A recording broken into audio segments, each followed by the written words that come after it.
चलिए चलते हैं आगे। फॉर्मूलेज वगैरह हमने वर्ग के कर लिए थे। आते हैं अपने सवाल की तरफ बच्चा। देखेंगे सवाल को, क्या है सवाल में। गुड मॉर्निंग सभी को। सवाल है, दो वर्गों का परिमाप 40 और 32 है। इन वर्गों के क्षेत्रफल के अंतर के बराबर क्षेत्रफल वाले तीसरे वर्ग का पेरीमीटर जो है वो क्या होगा। बताएंगे जरा सवाल को। कह रहा है भैया दो अलग अलग वर्ग हैं, दो अलग अलग वर्ग हैं। ये आपका वर्ग सपोज 1 मानता हूं मैं, और ये आपका वर्ग 2 मानता हूं, वर्ग 2 मानता हूं। अब इनके अगर मैं पेरीमीटर की बात करूं तो परिमाप क्या दे रखा है भाई, पहले का 40 और दूसरे का 32। बच्चे मैंने आपको लिखवाए थे फॉर्म भुजा। परिमाप से साइड निकालने की बात करूं तो आपको परिमाप को 4 से डिवाइड करना होगा। बच्चे आपके पास भुजा आ जाएंगी कि जो दोनों वर्ग हैं उनकी भुजा कितनी कितनी है। भाई इसकी 10 है, इसकी 8 साइड है, तो दोनों स्क्वायर की साइड आपको मिल गई, एक की 10 एक की 8। अब कह रहा है कि इनके क्षेत्रफल के अंतर, सबसे पहले तो इनका एरिया निकालना है। क्या करना है बच्चे, इनका एरिया निकालना है। तो एरिया होता है भुजा का स्क्वायर यानी कि साइड का स्क्वायर। तो इसका एरिया 100 हो गया, इसका एरिया 64 हो गया। देखो हमने एरिया भी निकाल दिया। अब कह रहा है एरिया के अंतर के बराबर किसी तीसरे वर्ग का क्षेत्रफल है। अब हमें इन एरिया का डिफरेंस देखना है। अगर मैं इनके डिफरेंस की बात करूं, इनके बच्चे डिफरेंस की बात करूं तो डिफरेंस आएगा 36। अब जो ये 36 है ना, कोई थर्ड स्क्वायर है, कोई थर्ड स्क्वायर है, और उस थर्ड स्क्वायर की भुजा का स्क्वायर अगर मैं करता हूं, भुजा का स्क्वायर, वो हमको 36 मिलेगा। वो हमको क्या मिलेगा, 36 मिलेगा। तो यहां से अगर मैं थर्ड स्क्वायर की बच्चे भुजा आपसे पूछूंगा तो आप कहेंगे sir under root of 36 that is 6। और तीसरे वर्ग की भुजा अगर 6 है तो भाई साहब परिमाप यानी कि पेरीमीटर कितना हो जाएगा, वो हो जाएगा 4 गुणा भुजा, यानी कि आप कहेंगे सर 4 इंटू 6 यानी कि 24। बड़ा प्यारा सवाल है, इसमें कोई कैलकुलेशन नहीं है, जस्ट चीजें टेक्निकली इधर उधर शिफ्ट करनी है ना भाई। चलो वेरी गुड। सर टॉपर बनना है, बिल्कुल बन सकते हो भाई। इसके अंदर डिटर्मिनेशन, कॉन्टिन्यूटी और मेहनत करने की क्षमता मैक्सिमम होगी, वो टॉपर जरूर बनेगा। ठीक है भाई, परिमाप कितना आ गया, परिमाप आ गया 24। आगे अगर हम पढ़े तो सवाल नंबर नेक्स्ट है आपका। अब आप खुद देखना, देखो ये आपके जीडी 2024 का सवाल पूछा गया है। अब आप लेवल खुद डिसाइड करना क्या लेवल आपके एग्जाम में बन रहा है। सवाल कर रहा है, दो वर्गों के क्षेत्रफल का रेशियो 4:9 है, तो उनकी संगत भुजाओं का रेशियो क्या होगा। मैंने आपको परसों फॉर्मूलेज लिखवाए थे। सबसे लास्ट में मैंने आपको रेशियो वाला भी कॉन्सेप्ट लिखवाया था कि अगर एरिया का रेशियो आपको दे रखा हो, लिखवाया था ना बच्चे, याद करो। एरिया का रेशियो अगर 4:9 है और हमको साइड का रेशियो निकालना है, भुजा का रेशियो निकालना है, तो अंडर रूट ऑफ 4 अनुपात अंडर रूट ऑफ 9 क्या आ जाएगा, 2:3 आ जाएगा। यही हमारा सवाल का जवाब है। ये सवाल आपके एग्जाम में बने, इससे ऊपर लेवल बना ही नहीं है। पिछले 4 साल का मैं आपको एनालिसिस बता रहा हूँ, तो ये मत सोचना कि सर इस बार बढ़ेगा। क्यों भाई, इस बार क्यों बढ़ेगा, नहीं बढ़ेगा। मेंसुरेशन का लेवल तो वही रहेगा, बाकी किसी भी चैप्टर में वो कुछ भी कर ले, मेंसुरेशन नहीं बढ़ाएगा, क्योंकि वो जानता है कि ये बच्चे मेंसुरेशन उतने अच्छे से नहीं जानते हैं। और मेंसुरेशन एक एग्जामिनर को भी पता है कि यार मेंसुरेशन इन बच्चों के लेवल का नहीं है, वो ग्रेजुएशन लेवल में आता है, लेकिन फिर भी उन्होंने रख दिया है, तो एग्जामिनर थोड़ी सी ढील बरतता है इस चैप्टर में।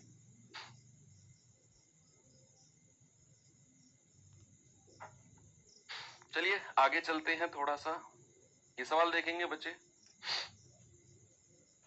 क्या है सवाल में, जरा देखिए। कह रहा है कि 8√2 सेंटीमीटर विकर्ण वाले वर्ग का क्षेत्रफल ज्ञात करो। अब यहां हमें उसने विकर्ण दे दिया, डायगोनल दे दिया, और मैंने डायगोनल से एरिया का रेशियो डायरेक्ट निकालना बच्चे आपको सिखवाया था। मैंने कहा था अगर डायगोनल दिया हो और हमको एरिया निकालना हो तो विकर्ण का स्क्वायर बटा 2 कर दो। देखो अगर किसी स्क्वायर की भुजा यानी कि साइड दे रखी हो तो भुजा का स्क्वायर ही उसका एरिया होता है, लेकिन अगर हमें विकर्ण यानी कि डायगोनल दे दे और पूछे एरिया क्या होगा, तो आपने सीधा करना है कि विकर्ण का स्क्वायर बटा 2, यानी कि 8√2 उसका स्क्वायर और बटा 2।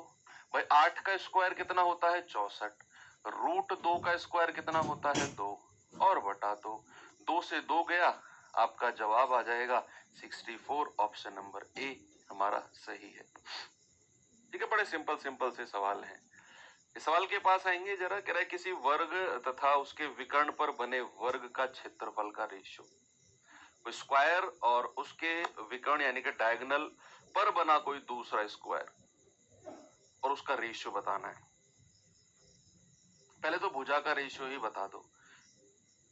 क्या है सवाल, मैं आपको बताता हूं।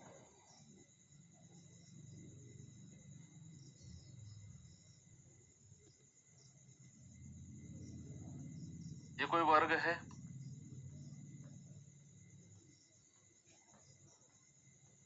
ये कोई विकर्ण है, डायगोनल है।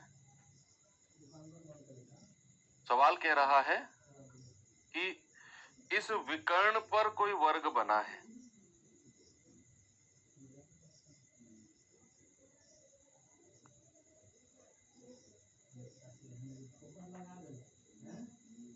ये कोई विकर्ण बना है, ठीक है।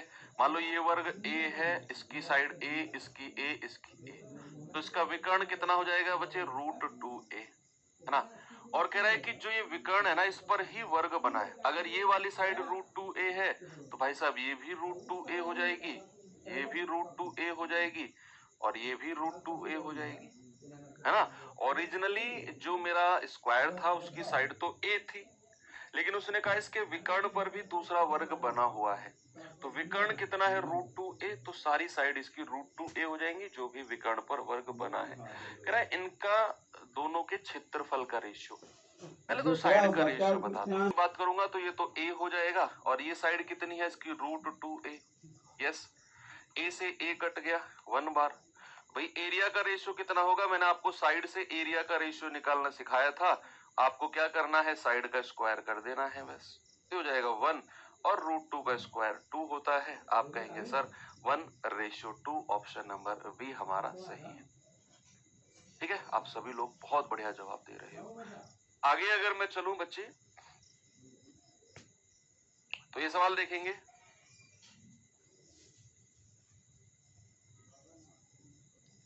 सवाल है, एक वर्गाकार मैदान का क्षेत्रफल 1681 मीटर स्क्वायर है। एरिया दे दिया आपको, 4 किलोमीटर प्रति घंटे के दर से इस मैदान के चारों ओर एक चक्कर लगाने में कितना समय लगेगा। चारों ओर चक्कर लगाने में कितना टाइम लगेगा। भाई अगर मैं यहाँ बात करता हूँ स्क्वायर की, अगर मैं बात करता हूँ स्क्वायर की, ये हमारा स्क्वायर है। कह रहा इसका जो एरिया है ना, इसका जो क्षेत्रफल है वो हमारा 1681 मीटर स्क्वायर है।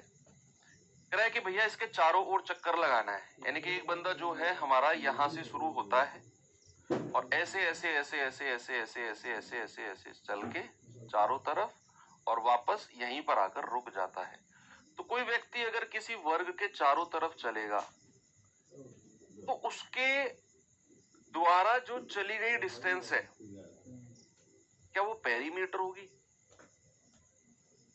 बोलो, क्या अगर आप यहां से दौड़ना शुरू करते हो किसी वर्ग के चारों तरफ, तो आप जो डिस्टेंस ट्रेवल करोगे क्या वो पेरीमीटर के बराबर होगा? यस। अगर मैं दूरी आपसे पूछूं कि व्यक्ति द्वारा तय की गई दूरी, ये सपोज मैंने ए और ए मान लिया, तो दूरी कितनी हो जाएगी 4 × a, दैट इज 4a, है ना, पेरीमीटर के बराबर। एरिया हमको दिया हुआ है, डिस्टेंस उसने इतनी चली है। अगर मैं यहां से उसकी भुजा निकालूं तो a स्क्वायर कितना है बच्चे 1681, तो भुजा कितनी होगी कोई बताएगा मुझे? √1681 कितना होता है? √1681, देखो 40 का वर्ग कितना होता है 1600। अब लास्ट में यूनिट डिजिट 1 है तो ये 41 का वर्ग होगा। इसका वर्ग होगा 41 का, तो भुजा आ गई 41, तो डिस्टेंस कितनी हो जाएगी 4 × 41, यानी कि 4 एकम 4 और 4 चौके 16, 164 मीटर उसकी टोटल डिस्टेंस है जो उसे चलनी है। चाल उसकी इतनी है, तो डिस्टेंस डीएसटी का रूल अभी अभी हाल फिलहाल आप पढ़ के आए हो, 164 मीटर चाल कितनी है 4 किलोमीटर पर आवर, इसको 5/18 से गुणा करके मीटर पर सेकंड में बदलेंगे और इनटू टाइम। यहां से जो टाइम आएगा बच्चा वो आएगा सेकंड में, उसको मिनट में हम बाद में बदलेंगे, ऑप्शन में मिनट में पूछा हुआ है, कोई दिक्कत नहीं है।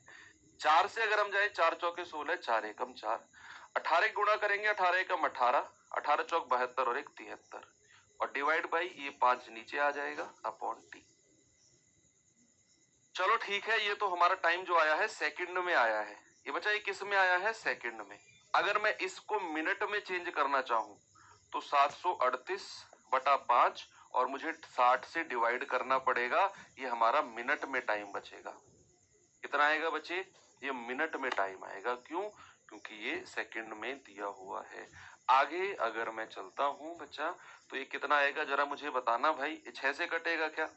6 धाम 60, 6 एकम 6, 1 6 दूनी 12, 6 तिया 18, 5 से जाएगा 5 दूनी 10, 2 5 चौके 20, 5 छंग 30, 10 से डिवाइड होगा तो अगेन आएगा 2.46 मिनट, 2.46 मिनट। आगे चले, अच्छे सवाल है ये आपका जीडी 2024 का पूछा गया सवाल है। बच्चे देखेंगे इस सवाल को। परसेंटेज चेंज की कहानी जब भी आएगी तो क्या करना होता है? रेशियो मेथड परसेंटेज वाला आपको पता होना चाहिए।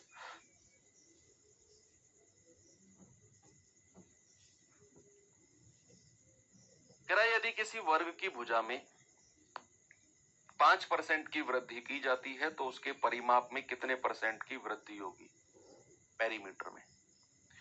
बच्चे सबसे पहले जब भी ऐसा परसेंटेज चेंज वाला सवाल आपके सामने आपको देखने को मिले ना, परसेंटेज चेंज वाला सवाल, तो आपने एक चीज उसमें सबसे पहले देखना है। कोई भी आपको देखना बच्चे जब भी मेंसुरेशन का यानी कि क्षेत्रमिति का परसेंटेज वाला सवाल आए कि भुजा इतना बढ़ा दी, ये क्या होगा वो क्या होगा, मेंसुरेशन में परसेंटेज वाला, तो आपने एक बात पर फोकस करना है कि उसने पूछा क्या है। उसने पूछा है परिमाप में कितना परसेंट वृद्धि होगी पेरीमीटर में। आपने फोकस करना है उसने पूछा किस में है। भाई साहब उसने पेरीमीटर में पूछा है, परिमाप में। जो चीज उसने पूछी है उसका फॉर्मूला आपको पता होना चाहिए। तो अगर मैं बात करूं परिमाप की यानी कि पेरीमीटर की, बच्चा आपको फॉर्मूला पता होना चाहिए। परिमाप होता है 4 गुणा साइड। किसी भी पेरीमीटर किसी भी स्क्वायर की अगर 4 इंटू साइड में करता हूं तो मुझे पेरीमीटर मिलता है। अब बात अगर परसेंटेज की हो रही है ना, सुनो मेरी बात, अगर बात परसेंटेज की हो रही है तो आपको इस कांस्टेंट टर्म से कोई मतलब नहीं है। 4 हो, पाई हो, 2/3 हो, 4/3 हो, 1 हो, x मतलब कुछ भी हो, आपको कांस्टेंट टर्म से मतलब नहीं होगा। 4 3 2 कोई भी कांस्टेंट टर्म यानी कि जो वैल्यू चेंज नहीं होती है उसको बोलते हैं कांस्टेंट टर्म। अब जो वैल्यू हर सवाल में चेंज होती है, दर बदर चेंज होती रहती है, उसको बोलते हैं वेरिएबल। तो आपका मतलब केवल वेरिएबल से होना चाहिए किसी में भी। मैं चाहे वर्ग की बात करूं, चाहे आयत की बात करूं, चाहे वेलन, चाहे शंकु, चाहे गोला, चाहे घन, चाहे घनाभ, परसेंटेज चेंज का सवाल आएगा तो कांस्टेंट टर्म को कट कर देना है, उससे मतलब नहीं है। हमें फोकस है केवल किससे? साइड से। अब यहां साइड कितनी बार आई है? मैं बहुत बढ़िया ट्रिक बता रहा हूं आपको। यहां साइड कितनी बार आई है? सर केवल एक बार आई है। तो उसने बोला है भुजा में 5% का चेंज है और साइड भी हमारी एक ही बार आई है, तो भैया भुजा में अगर 5% का चेंज है, 5% की वृद्धि हुई है, तो भैया पेरीमीटर में भी 5% की वृद्धि होगी। पेरीमीटर में भी 5% की ही वृद्धि होगी। ऑप्शन नंबर सी हमारा सही है। 5 चौके 20 नहीं करना है। मैंने कहा ना कांस्टेंट टर्म से मतलब ही नहीं है हमारा कोई, परसेंटेज चेंज पूछ रहा है वो। ये कांस्टेंट टर्म तो हम रेशियो में जब बात करेंगे तो 4 से 4 कट जाएगा। 5 चौके 20 मत करो, यही तो गलती होती है। परसेंटेज में चेंज पूछ रहा है। रेशियो मेथड से जाएंगे 4 तो दोनों तरफ से वैसे ही कट जाना है। ठीक है भाई। भाई अगर आपको वैसे भी करना है तो आप देखो, मैं आपको थोड़ा सा बता देता हूं। 5% का फ्रैक्शन कितना होता है? 1/20। यानी कि कह रहा है भुजा में 5% की वृद्धि हुई, तो पुरानी भुजा अगर 20 थी, पुरानी भुजा पुरानी भुजा अगर 20 थी तो नई भुजा कितनी हो गई? 21 हो गई। देखते रहना। अभी अगर मैं परिमाप की बात करता हूं तो अकॉर्डिंग टू यू आपके अनुसार 4 गुना भुजा होना चाहिए। तो 4 गुना 20 और ये कितना हो गया? 4 गुना 21। क्या 4 से 4 कट गया? क्योंकि चीजें तो रेशियो में चल रही है। तो परिमाप भी तो 20 से 21 हुआ है, 5%। इसीलिए ठीक है। तो एक सवाल अगर मैं आपको दूं अपनी तरफ से कि किसी वर्ग की भुजा में 10% की वृद्धि होती है, 10% की वृद्धि होती है, तो उसके एरिया में, क्षेत्रफल में कितना परसेंट का चेंज आएगा? कितने प्रतिशत का बदलाव आएगा? ठीक है। The side of an square is increased by 10%, then what will be the change in the area of that square? English वाले बच्चे, if the side of a square increased by 10%, then what will be the change in the area of that square? मैंने कहा कि आप इस सवाल का जवाब बताएंगे। अब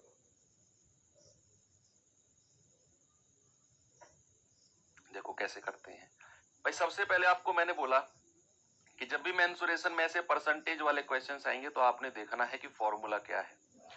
पूछा क्या है उसने? चेंज किस में पूछा है? सर उसने पूछा है एरिया में चेंज। तो एरिया का फॉर्मूला हमको पता होना चाहिए। एरिया का फॉर्मूला क्या होता है बच्चे? भुजा का स्क्वायर। सबसे पहले यही देखना है कि उसने पूछा क्या है। अब हमारे पास परसेंटेज क्या है? 10%। आप फ्रैक्शन करेंगे तो फ्रैक्शन यानी कि भिन्न आएगा 1/10। यानी कि हमें पता है कि जो चीज हमसे पूछी गई है, भुजा दिया हुआ है हमको, साइड के बारे में 10% बदलाव है। हमसे पूछा है एरिया, और एरिया में जो भुजा है उसका वर्ग दिया हुआ है। यानी कि मैं कह सकता हूं बच्चा कि यहां भुजा को 2 बार लिखा गया है। भाई भुजा का स्क्वायर, इसका मतलब यही तो होता है कि भुजा गुणा भुजा, साइड गुणा साइड। क्या यहां भुजा को 2 बार नहीं लिखा गया है मल्टीप्लाई करके? 2 बार लिखा गया है ना। तो हम क्या करेंगे भाई, उसने वृद्धि की है तो हम क्या करेंगे, एक बार तो उसकी साइड कितनी हो जाएगी? 10 से 11, एक बढ़ जाएगी।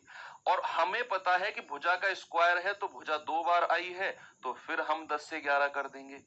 तो ये हो जाएगा 10 धाम 100, 11 11 हम 121।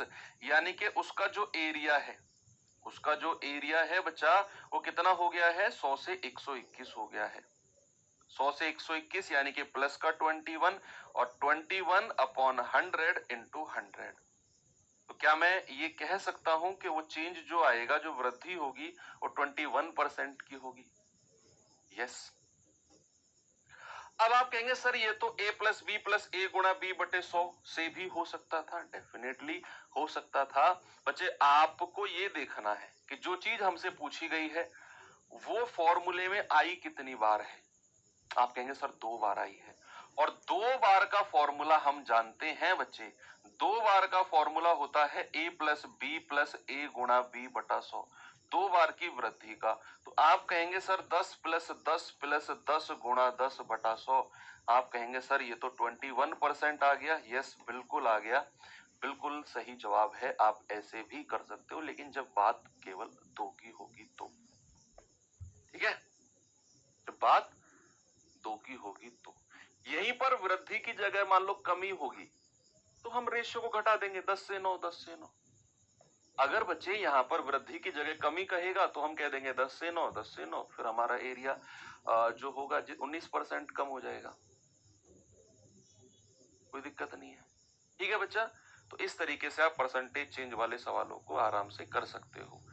आगे अगर मैं चलूं आपको लेकर, तो सवाल नंबर नेक्स्ट 30 हमारे सामने है। देखेंगे एक बार इसको।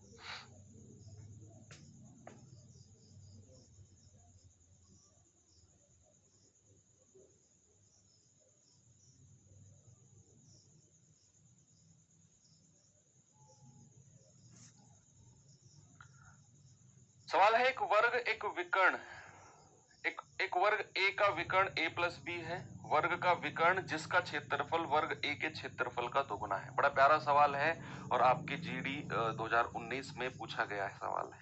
देखेंगे बच्चे एक बार क्या है सवाल में।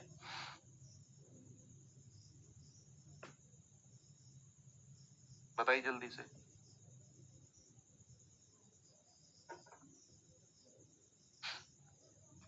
एक वर्ग a है, उसका डायगोनल हमें a प्लस बी दिया हुआ है, डायगोनल।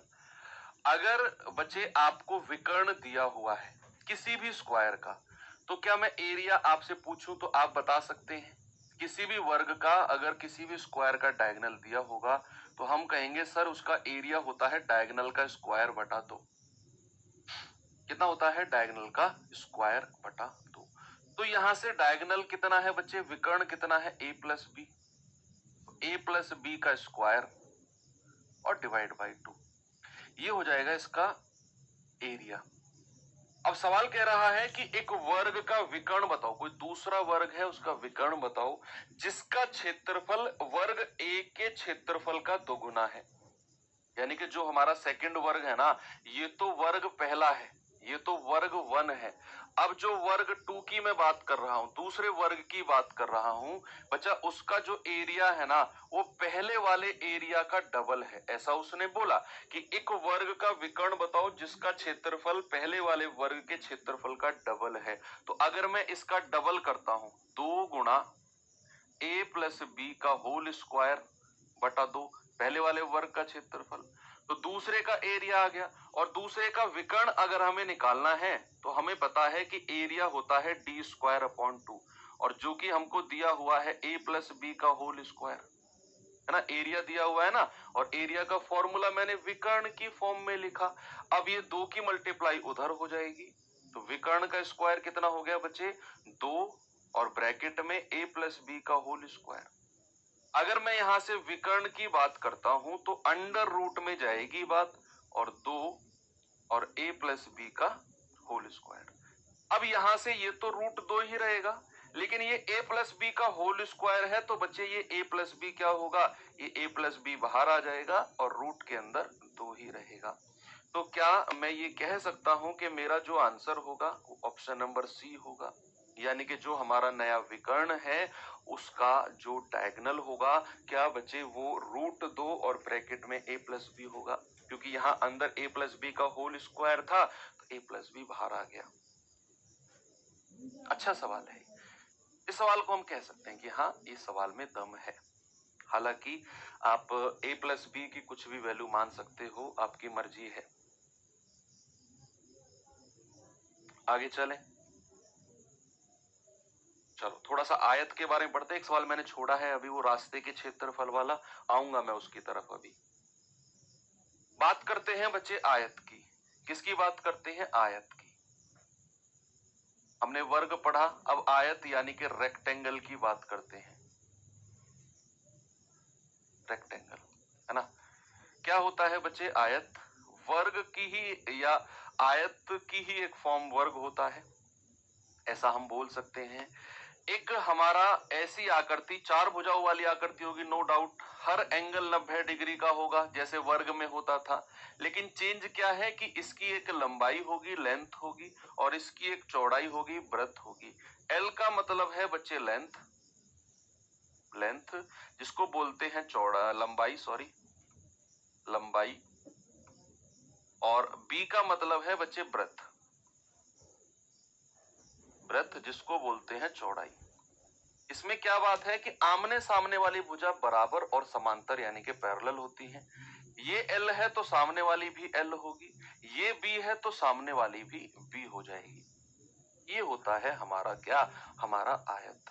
अगर मैं बात करता हूं बच्चे इसके डायगोनल की, इसका भी डायगोनल होते हैं भैया, ये इसका डायगोनल और ये डायगोनल, दोनों के दोनों विकर्ण जो होंगे बराबर होंगे। क्या बोला मैंने? दोनों विकर्ण बराबर होंगे। अगर मैंने इसको नाम दिया है, अगर मैं इस स्क्वायर को नाम देता हूं ए बी सी और डी, तो याद रखना AC हमारा विकर्ण है, बराबर किसके होगा? BD के। BD के। आप लिखोगे कि दोनों विकर्ण बराबर हैं, दोनों डायगोनल इक्वल हैं, दोनों विकर्ण बराबर हैं। ठीक है, ओके, इतनी बात क्लियर है। चलो इसके फॉर्मूलेज की बात करते हैं कि क्या क्या फॉर्मूले हमें इसमें पढ़ने हैं। बच्चे अगर मैं बात करूं, सबसे पहला फॉर्मूला इसके क्षेत्रफल का या इसके परिमाप पेरीमीटर की बात करते हैं। कोई बताएगा मुझे पेरीमीटर क्या होता है? त्रिभुज के टाइम पर मैंने आपको एक बात बताई थी कि किसी भी आकृति के पेरीमीटर यानी कि परिमाप की आपसे मैं पूछूंगा तो आपने उसकी सारी भुजाओं को जोड़ देना है, सारी भुजाओं को ऐड कर देना है, L प्लस बी प्लस L प्लस बी, यानी कि यहां अगर मैं कहूं तो 2L प्लस 2B है ना भाई, 2 बार L आया है, 2 बार B आया है। अगर मैं 2 को कॉमन ले लूं तो क्या मिलेगा मुझे? 2 और ब्रैकेट में L प्लस B। ये होता है पेरीमीटर, सारी भुजाओं का योग। अगर मैं बात करूं बच्चे एरिया की यानी कि क्षेत्रफल की, तो एरिया होता है इसका लंबाई गुणा चौड़ाई। क्या होता है भाई? लंबाई गुणा चौड़ाई, यानी कि length into breadth, L into B. Area की अगर बात होगी तो एरिया कितना हो जाएगा? एरिया हो जाएगा L into B, L into B. अगर मैं बात करूं इसके डायगोनल की यानी कि विकर्ण की, तो विकर्ण के केस में आप देखना कि यहां पर अगर मैं A, B और C इस वाले त्रिभुज की बात करूं, देखना बच्चे कि अगर मैं केवल इस वाले त्रिभुज की बात करता हूं, इस वाले त्रिभुज की, क्या ये वाला त्रिभुज हमें राइट एंगल ट्रायंगल दिखा, समकोण त्रिभुज दिखा? और समकोण त्रिभुज में भी अगर मैं और डीप जाऊं तो क्या ये वाली जो भुजा है ये समकोण त्रिभुज का हाइपोटेनस है, कर्ण है? कर्ण है, बिल्कुल सही है। अगर इसको मैं बोलूं ये बेस है क्या, आधार है क्या? यस। ये ऊंचाई है क्या? बिल्कुल सही बात है सर। तो भैया आपका हाइपोटेनस और बेस और आपके लंब दिए हुए हैं, तो पाइथागोरस बाबा ने बोला है कि भैया जो विकर्ण होगा, जो डायगोनल होगा, उसका फॉर्मूला होगा under root of A square यानी कि L square plus B square. ये होता है हमारा विकर्ण यानी कि डायगोनल। ऐसे कुछ फॉर्मूलेज हैं जो आपसे पूछे जाएंगे। ठीक है, तो एक तो पेरीमीटर का फॉर्मूला पता होना चाहिए, एरिया का फॉर्मूला पता होना चाहिए और विकर्ण यानी कि डायगोनल का फॉर्मूला पता होना चाहिए। आगे बढ़े, चलो आगे चलते हैं। कुछ सवाल मैं आपको कराता हूं बच्चे, क्या है जरा देखेंगे। ये सवाल देखिए जरा,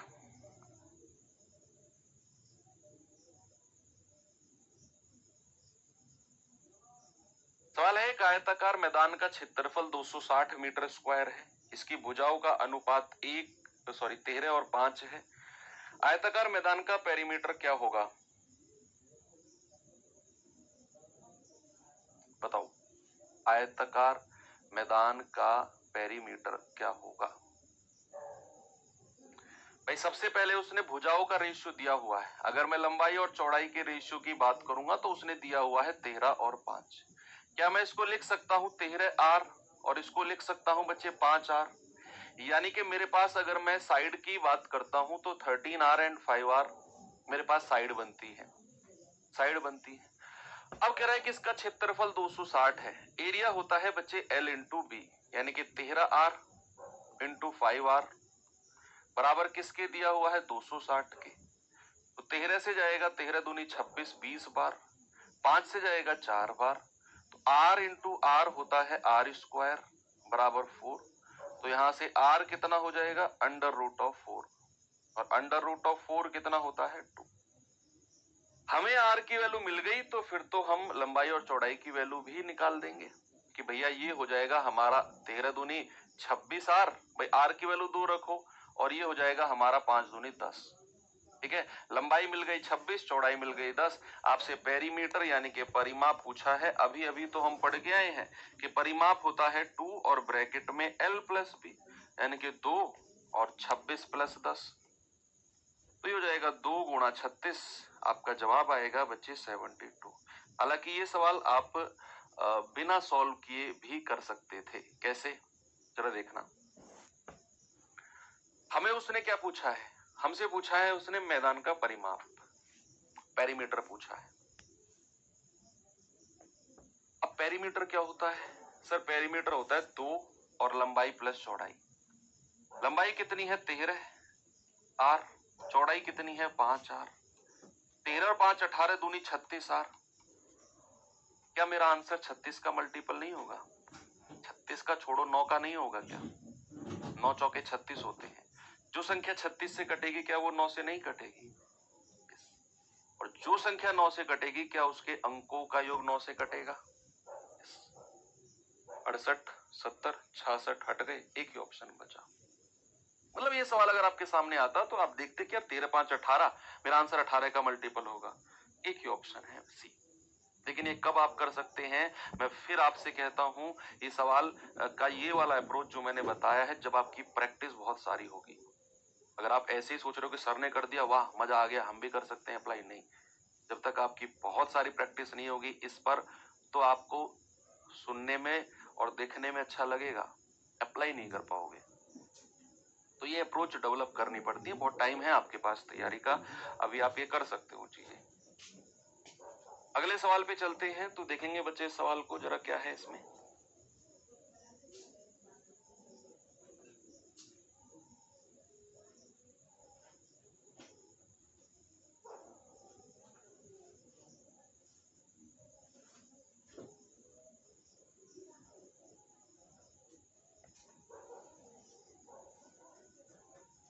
एक आयताकार मेज के शीर्ष का परिमाप 84 मीटर है पेरीमीटर।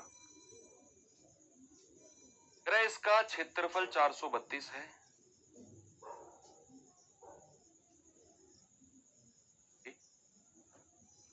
तो इसके विकर्ण की लंबाई बताओ क्या होगी? अच्छा सवाल है, करेंगे खुद से कोशिश।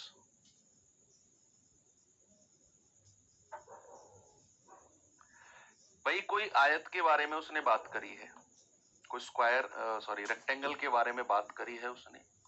ये इसकी लंबाई है, ये इसकी चौड़ाई है। इसका पेरीमीटर 84 है। तो क्या मैं कह सकता हूं 2l + b बराबर कितना है बच्चे 84। तो क्या 2 से कटेगा 42 बार, तो l + b कितना आ गया 42। इसका क्षेत्रफल 432 है। क्षेत्रफल होता है l × b 432। यस बिल्कुल सही है। इसके विकर्ण की लंबाई बताओ बच्चे। विकर्ण की लंबाई यानी कि आपसे उसने पूछा है डायगोनल, ये पूछा है आपसे, ये डायगोनल की लंबाई आपसे उसने पूछी है कि भाई साहब डायगोनल की लंबाई बताओ। डायगोनल क्या होता है बच्चे? दुनिया जानती है डायगोनल होता है √l² + b²। अब देखते रहना, हमारे पास l + b है, हमारे पास l × b है। तो क्या अगर मैं आपसे l + b का फॉर्मूला पूछूं होल स्क्वायर का, आप कहेंगे सर l² + b² + 2lb। भाई a + b का होल स्क्वायर क्या होता है? a² + b² + 2ab। a² + b² + 2ab। l + b कितना दिया हुआ है बच्चे 42। 42 का स्क्वायर बराबर, ये तो हमको चाहिए l² + b² प्लस 2 गुणा और ab यानी कि lb कितना है 432। 42 का स्क्वायर कितना होता है बच्चे? ये होता है आपका 16 a² + b² यानी कि 4 चौक 1600 4 + 2ab 2 गुणा 40 गुणा 2 160 4 6 1764। कितना आएगा बच्चे 1764। यस। और l² + b² कितना आ गया? 2 दूनी 4 2 तिया 6 2 चौके 8 864। इसमें से ये घटाएंगे तो बच्चा l² + b² कितना आएगा? ये आएगा 1764 - 864। ये जाएगा 0 0 और 9, यानी कि l² + b² कितना मिला हमें 900। l² + b² कितना मिला बच्चे 900। हमें पता करना है डायगोनल और वो होता है √l² + b²। √l² + b²। अगर मैं दोनों तरफ रूट कर देता हूं तो l² + b² का रूट हो गया और इधर 900 का रूट हो जाएगा। मैंने क्या किया बच्चे, इधर हमें l² + b² की वैल्यू 900 मिल गई थी, 1764 माइनस 864। मैंने निकालना है under root of L square plus B square, तो मैं दोनों तरफ रूट कर दूंगा, तो ये अंडर रूट ऑफ 900 कितना आ जाएगा, ये आ जाएगा 30। ये बड़ा अच्छा सवाल है, बहुत अच्छा सवाल है।